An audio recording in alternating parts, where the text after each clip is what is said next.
নমস্কার বন্ধুরা, শ্রাবণী রান্নাঘরে আপনাদের সবাইকে স্বাগত জানিয়ে আমি আবারও একটা রান্নার ভিডিও নিয়ে আপনাদের সামনে চলে এসেছি।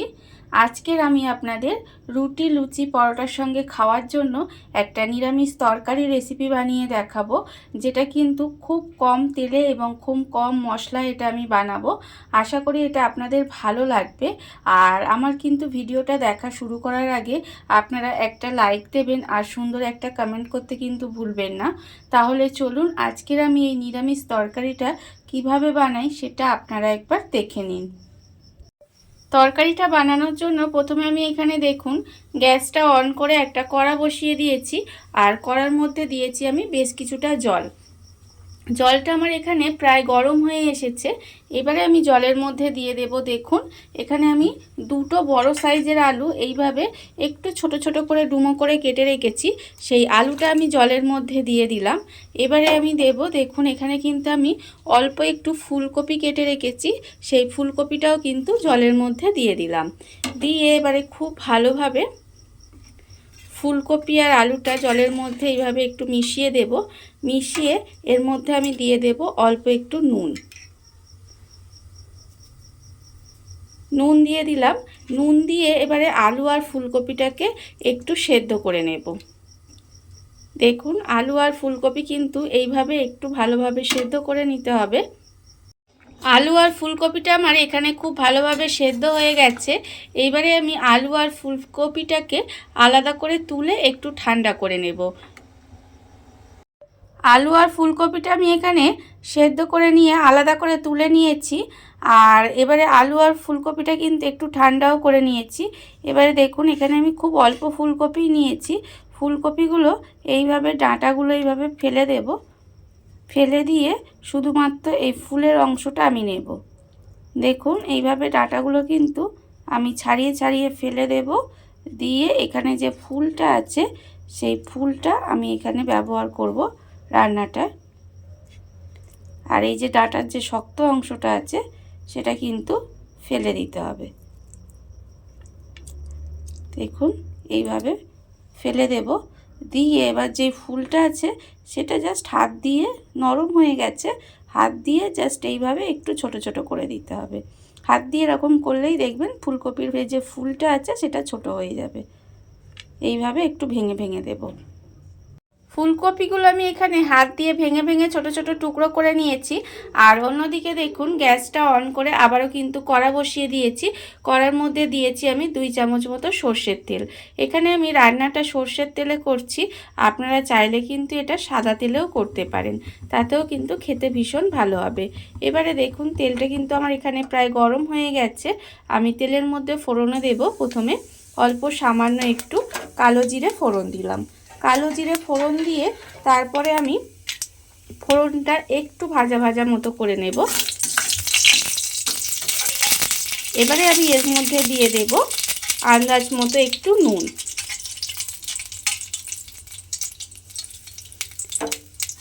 নুনটা আমি দিয়ে দিলাম তার কারণ আমি যখন আদা দেব এই নুনটা দেওয়ার কারণে আদাটা কিন্তু আর ঠিকরে গায়ে লাগবে না। এবারে আমি এর মধ্যে দেব অল্প সামান্য একটু হিং। হিংটা দিয়ে কিন্তু বেশি ভাজবেন না, তাহলে হিংটা পুড়ে গেলে তখন কিন্তু খেতে ভালো লাগবে না। এবারে আমি এর মধ্যে দিয়ে দেব 1 ইঞ্চি মতো আদা একটু গ্রেট করে রেখেছি, সেই আদাটা আমি এর মধ্যে দিয়ে দিলাম।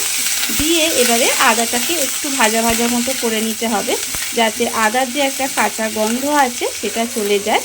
দেখুন আমি কিন্তু নুনটা যেহেতু দিয়েছি তার জন্য কিন্তু আদাটা ঠিকরে গায়ে লাগলো না। এবারে আদাটা একটু ভেজে নেব। আদাটা এখানে ভাজা হয়ে গেছে।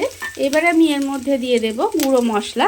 গুঁড়ো মশলার মধ্যে এখানে আছে 1/2 চামচ হলুদ গুঁড়ো, 1/2 চামচ লঙ্কার গুঁড়ো, 1/2 চামচ জিরের গুঁড়ো, 1/2 চামচ ধনের গুঁড়ো আর 1/2 চামচ চিনি। এই সমস্ত গুঁড়ো মশলা আমি এর মধ্যে দিয়ে দিলাম। দিয়ে খুব ভালোভাবে মশলাটা একটু কষিয়ে নেব। আর এই সময় কিন্তু আমি অল্প সামান্য একটু জলও দিয়ে দেব। জল দিয়ে খুব ভালোভাবে মশলাটা কষিয়ে নিতে হবে, না হলে মশলাটা পুড়ে যেত। সেই জন্য কিন্তু আমি এর মধ্যে একটু জল দিয়ে দিলাম। দিয়ে খুব ভালোভাবে মশলাটা আমি কষিয়ে নেব। আর এই সময় আমি এর মধ্যে দিয়ে দেব টমেটো। এখানে আমি একটা বড় সাইজের টমেটো এইভাবে একটু লম্বা লম্বা করে কেটে রেখেছিলাম, সেই টমেটোটাও কিন্তু আমি এর মধ্যে দিয়ে দিলাম। দিয়ে এবারে খুব ভালোভাবে মশলাটাকে একটু কষিয়ে নেব।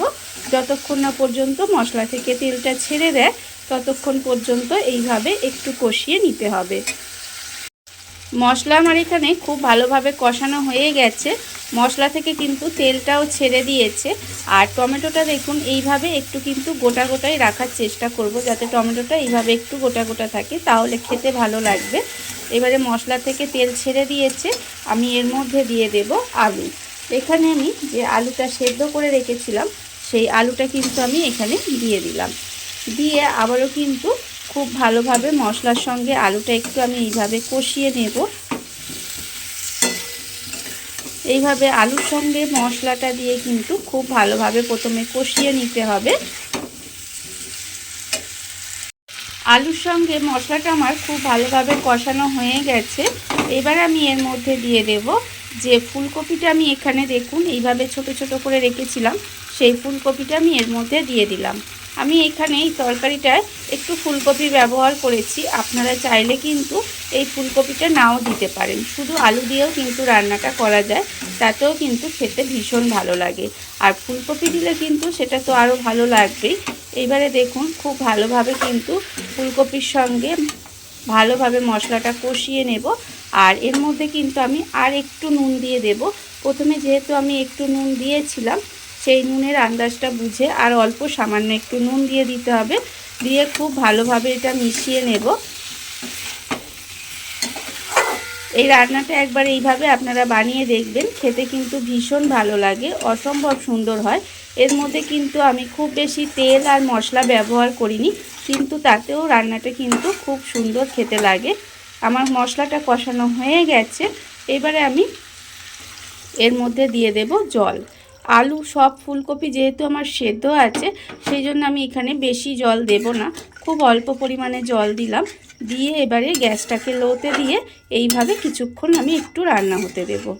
দেখুন একেবারে গ্যাসটা লোতে দিয়ে এইভাবে একটু রান্না হতে দিতে হবে। গ্যাসটা লোতে দিয়ে আমি বেশ কিছুক্ষণ এইভাবে রান্না হতে দিয়েছিলাম। দেখুন এখানে কিন্তু রান্নাটা আমার প্রায় হয়েই গেছে। আর যেহেতু আমার আলু আর ফুলকপি সেদ্ধই ছিল, ফুলকপিটা আমি ছোট ছোট করে এই জন্যেই দিয়েছি, ফুলকপিটা একদম তরকারির সাথে দেখুন বেশ ঘাঁটা ঘাঁটা হয়ে যাবে, আর এতে কিন্তু খেতে বেশ ভালো লাগে। একবার এইভাবে রান্নাটা করে দেখতে পারেন, খেতে কিন্তু অসম্ভব সুন্দর হয়। আর দেখুন আমি কিন্তু এটা বেশিক্ষণ এইভাবে রান্না করিনি, এটা আমি 7 থেকে 8 মিনিট মতো এইভাবে ঢাকা দিয়ে একটু রান্না করে নিয়েছিলাম। রান্নাটা আমার এখানে হয়ে গেছে।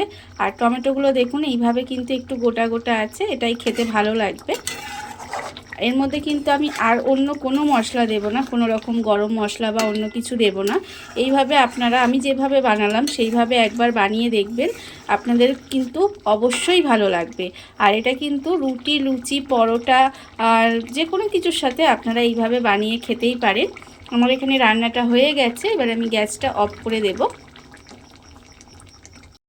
দেখুন বন্ধুরা, একদম অল্প তেল মশলা দিয়ে একটা নিরামিষ তরকারি রেসিপি আজকের আমি আপনাদের দেখালাম, যেটা কিন্তু আমি আগেও বলেছি রুটি, লুচি, পরোটার সঙ্গে খেতে অসম্ভব সুন্দর লাগে।